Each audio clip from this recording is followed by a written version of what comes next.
آج کی اس کلاس میں مطالعہ کریں گے بچوں ہماری درسی کتاب جان پہچان کے سبق نمبر 16 کا، اور اس سبق کا عنوان ہے پہاڑ اور گلہری۔ یہ ایک نظم ہے بچوں، اور اس نظم کو مشہور شاعر علامہ اقبال نے لکھا ہے۔ اردو ادب کے عظیم شاعر ہیں۔ آپ کا نام کسی تعارف کا محتاج نہیں ہے، سبھی اقبال کے نام سے آپ کو جانتے ہیں۔ محمد اقبال آپ کا نام تھا اور اقبال ہی آپ تخلص کرتے تھے۔ سبق کو میں نے 3 حصوں میں تقسیم کیا ہے۔ پہلے حصے میں ہم نے علامہ اقبال کی زندگانی کے حوالے سے اور طرز تحریر کی خصوصیات کے حوالے سے اہم معلومات حاصل کی تھی۔ دوسرے حصے میں ہم نے سبق کا مطالعہ کیا۔ نظم پہاڑ اور گلہری میں پہاڑ اور گلہری کا جو مکالمہ ہے، اس مکالمے کا ہم نے مطالعہ کیا اور سمجھا اس سبق کے اندر علامہ اقبال کیا کہنا چاہتے ہیں۔ اور تیسرا حصہ لے کر میں آپ کے سامنے حاضر ہوں۔ یہاں ہم اس سبق سے متعلق سوالوں کے جوابات حاصل کریں گے۔ تو ہم شروع کرتے ہیں سبق کا تیسرا حصہ، مشقی سوالات۔ پہاڑ اور گلہری سبق بچوں، اس کے ذریعے علامہ اقبال نے ہمیں پیغام دیا تھا کہ قدرت کے کارخانے میں کوئی چھوٹا نہیں ہے، کوئی بڑا نہیں ہے، کوئی نکما نہیں ہے، سبھی کو اللہ نے بنایا ہے۔ کسی کو بڑا بنا دیا، کسی کو چھوٹا بنا دیا، کسی کو بلند بنا دیا، کسی کو پست بنا دیا، کسی کو اعلیٰ بنا دیا، کسی کو ادنا بنا دیا۔ تو جب سب کو بنانے والا وہ ہے تو ہمیں اپنے بلند ہونے پر فخر نہیں کرنا چاہیے، اور نہ ہی ہمارے ادنا ہونے پر ہمیں شرم کرنی چاہیے۔ سبھی کے ساتھ ہل مل کر رہنا چاہیے، مل جل کر رہنا چاہیے، تفریق نہیں کرنا چاہیے، بھائی چارے کے ساتھ رہنا چاہیے، ہمدردی کرنی چاہیے، اور دکھ درد اور غموں کو دور کرنے کی کوشش کرنی چاہیے۔ جتنا ہو سکے اتنا معاشرے کی بھلائی کے کام کرنے چاہیے، یعنی خود کو بڑا نہ مانتے ہوئے لوگوں کو برابر مانیں اور لوگوں کی مدد کریں۔ علامہ اقبال کی زیادہ تر نظموں کے اندر بچوں یہی جذبہ، یہی جوش و خروش نظر آتا ہے، اور قوم کی ہمدردی، معاشرے کی بھلائی کا جذبہ نظر آتا ہے۔ سوال و جواب کے اندر بچوں پہلا سوال آپ کے لیے ہے، پہاڑ نے گلہری سے ڈوب مرنے کو کیوں کہا؟ پہاڑ اور گلہری کا مکالمہ چل رہا تھا۔ مغرور پہاڑ ہے، تکبر میں ڈوبا ہوا ہے، کچھ اس کو نظر نہیں آ رہا۔ اب جب اپنے گھمنڈ کے اندر وہ اندھا ہو رہا ہے تو اپنے سامنے آنے والی ہر چیز کو، چھوٹی چیز کو وہ حقیر جان رہا ہے، وہ غریب کہہ رہا ہے، اس کو بے عزتی کر رہا ہے، ظلم کر رہا ہے اس کے اوپر۔ جو بھی چھوٹا نظر آتا ہے اس کو ظلم کرتا ہے۔ گلہری سامنے آ گئی تو اس کو بھی اس نے حقیر کہنا شروع کر دیا، بدتمیز کہنا شروع کر دیا، چھوٹا کہنا شروع کر دیا کہ تو اتنی سی ہو کر میرے سامنے ادھر ادھر چل رہی ہے، درختوں پر چکر لگا رہی ہے، کود رہی ہے، پھاند رہی ہے، تیری میرے آگے اوقات کیا ہے، تیری میرے سامنے بساط کیا ہے؟ میں بلند پہاڑ ہوں، اعلیٰ پہاڑ ہوں، اور تو ادنا سی گلہری ہے۔ تیری میرے سامنے کوئی بساط نہیں ہے، کوئی وقت نہیں ہے، تیری میرے آگے کیوں گھوم رہی ہے؟ اگر تجھے شرم ہے تو جا کے پانی میں ڈوب مر، کہیں ڈوب کے مر جا جو تو میرے سامنے نہ آنے پائے دوبارہ۔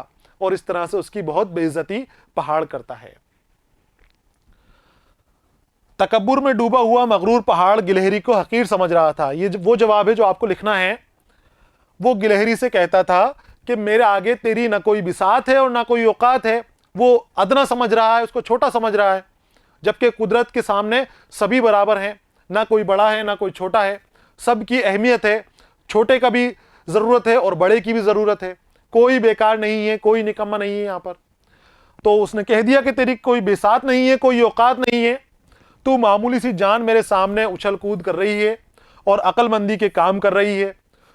تجھ میں اگر شرم باقی ہے تو جا کر کہیں ڈوب مر۔ اس کو حقیر سمجھتے ہوئے بے عزت کرتا ہے۔ بے عزتی کر کے پہاڑ کہتا ہے کہ تو میرے سامنے کیوں کھڑی ہوئی ہے؟ تجھے شرم نہیں آ رہی میرے سامنے کھڑے ہوتے ہوئے؟ اور شرم کا حوالہ دے کر کہتا ہے کہ اگر تجھے شرم ہے تو تو جا کر ڈوب مر۔ سوال نمبر 2 کی طرف آتے ہیں۔ دیکھیے سوال نمبر 2، گلہری نے پہاڑ کو کیا جواب دیا؟ اب اس نے اس کی بے عزتی کی، پہاڑ نے گلہری کی بے عزتی کی، اس کو ڈوب مرنے کی ہدایت دے رہا ہے، اس کو بدتمیز کہہ رہا ہے، اس کو باشعور کہہ رہا ہے، بے شعور کہہ رہا ہے، اس کو ناچیز کہہ رہا ہے، پست کہہ رہا ہے، کئی طرح کے القاب اس کو دیے گئے۔ اس کے بعد گلہری کی جب باری آتی ہے کلام کرنے کی تو گلہری اسی انداز میں جواب دیتی ہے جس انداز میں پہاڑ اس کو ظلم کر رہا تھا، اس کو باتیں سنا رہا تھا۔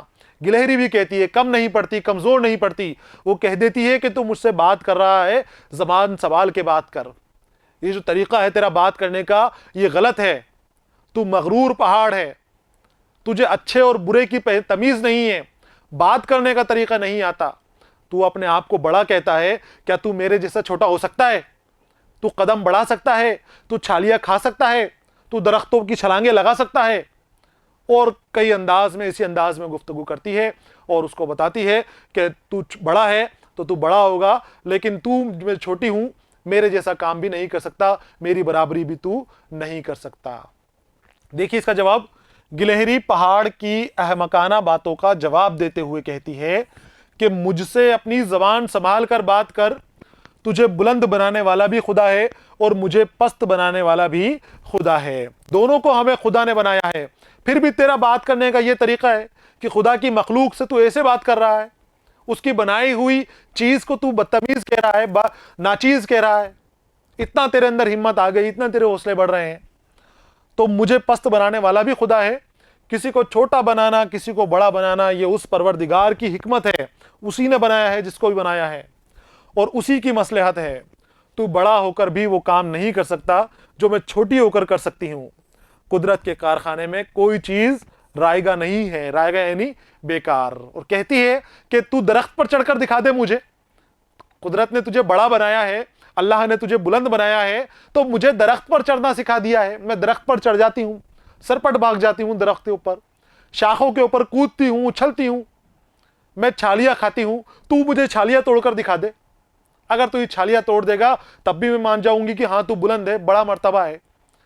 چل کچھ نہیں کرنا، چھالیاں نہیں توڑ سکتا، تو درختوں پر نہیں چڑھ سکتا، تو اپنا ایک قدم بڑھا کر دکھا دے، ایک قدم آگے آ کر دکھا دے، کچھ بھی نہیں کر سکتا۔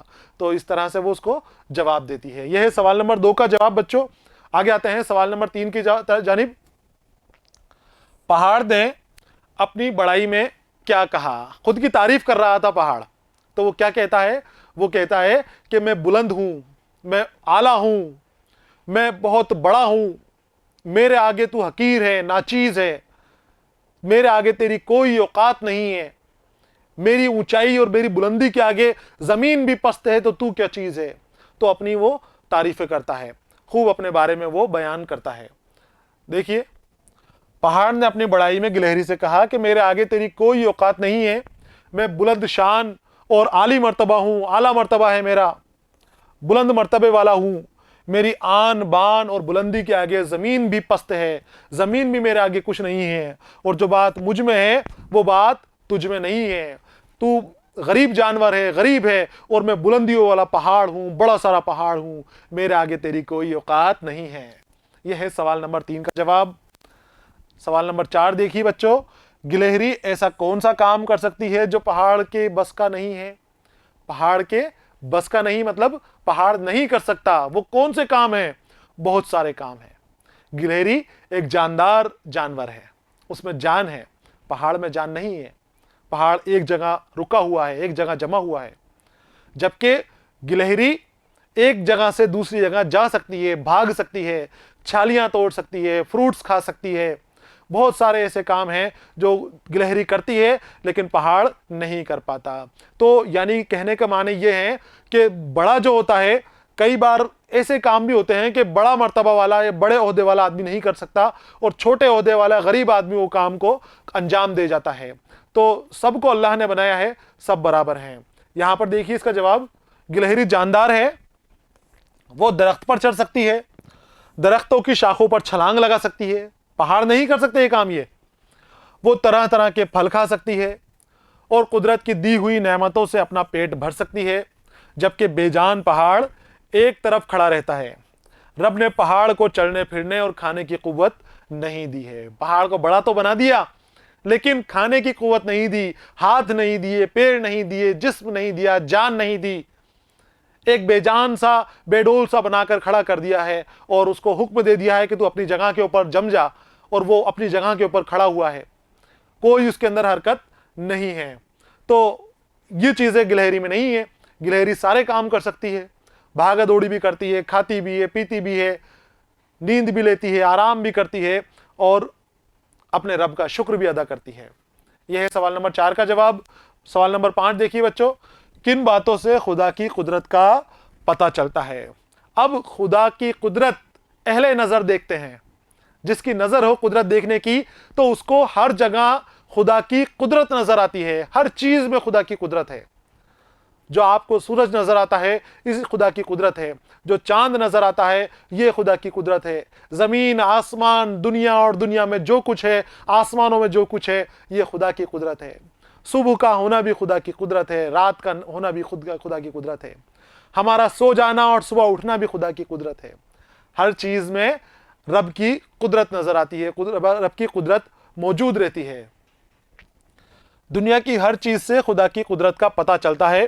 زمین، آسمان، سورج کا نکلنا اور غروب ہونا، چاند کا نمودار ہونا، تاروں کا ٹمٹمانا، جانور، انسان، پرندے، درخت، پہاڑ، سمندر، ندیاں، ہر چیز سے خدا کی قدرت کا پتہ چلتا ہے، ہر جگہ سے پتہ چل جاتا ہے۔ کاموں کے بننے میں بھی خدا کی قدرت ہے اور اپنے کاموں کے بگڑنے کے اندر بھی خدا کی قدرت ہے۔ بلند مرتبے پہ جانا بھی خدا کی قدرت ہے اور بلند مرتبے سے نیچے آنا یہ بھی خدا کی قدرت ہے۔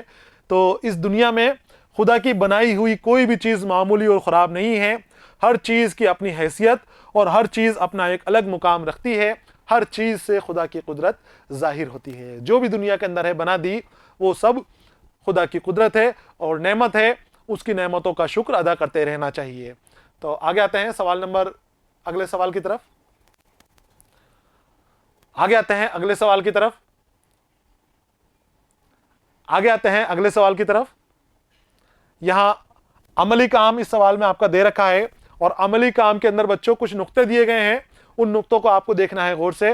ہم سبق کا مطالعہ کرتے وقت ان نکات کا مطالعہ بھی کر چکے ہیں، اس کو سمجھ چکے ہیں، ایک بار پھر آپ کو دیکھنا ہے تاکہ آپ کو یاد یہ ذہن کے لیے تازہ ہو جائے۔ دیکھیے، غرور اور شعور ابھی آپ کو یاد آ جائے گا اگر آپ نے سبق دھیان سے پڑھا ہوگا تو۔ غرور اور شعور ایک شعر کے دو مصروں کے قافیے تھے جو میں نے آپ کو بتائے تھے۔ چیز، تمیز، نظر آ رہے ہیں آپ کو؟ ایسے اور بھی آپ کو کتاب میں دیکھنے ہیں جو میں نے آپ کو بتائے تھے۔ ردیف اور قافیہ ہوتے ہیں، یہاں پر یہ قافیے دیے گئے ہیں، انہیں قافیہ کہا جاتا ہے۔ کتاب سے آپ کو اس نظم کے اندر جو اشعار ہیں ان اشعار میں اور بھی جو قافیے ہیں انہیں چھانٹ کر اپنی کاپی کے اندر لکھنے ہیں، یہی آپ کا عملی کام ہے۔ یہاں پر بچوں سبق کا یہ حصہ مکمل ہو گیا ہے اور سبق بھی مکمل ہو گیا ہے۔ اگلے سبق کے ساتھ میں پھر آپ کے سامنے حاضر رہوں گا، تب تک کے لیے اجازت دیجیے، پڑھتے رہیے، خوش رہیے، الوداع۔